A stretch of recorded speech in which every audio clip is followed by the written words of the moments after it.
அதிகமாக இருக்குது. Vitamin A அதிகம் உள்ள இந்த அத்திக்காய் சாப்பிடும்போது, அத்தி பழத்தை இல்லை இந்த அத்திக்காயை நம்ம வந்து பொரியலை பண்ணி சாப்பிடும்போது கண் பார்வைக்கு ரொம்ப நல்லது. குணப்படுத்த முடியாத கண் குறைபாடுகளின் அபாயத்தை வந்து குறைக்கக்கூடிய தன்மை வந்து இந்த அத்தி பழத்துக்கு உண்டு, இந்த அத்திக்காய்க்கு உண்டு. இந்த அத்திக்காயை நம்ம வந்து இந்த மாதிரி பொரியல் பண்ணியோ இல்லை குழம்பு வச்சோ பொடி பண்ணி பாலில் கலந்து கூட குடிக்கலாம். கண் பார்வைக்கு ரொம்ப ரொம்ப நல்லது.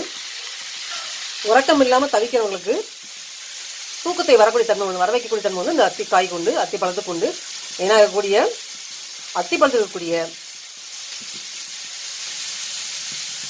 சத்துக்கள் உடம்புல வந்து மெலட்டோனின் உற்பத்தியை அதிகம் செஞ்சு தூக்கத்தை வரவழைக்கும்.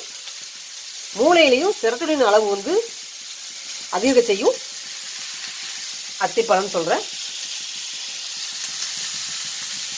இந்த அத்திக்காய்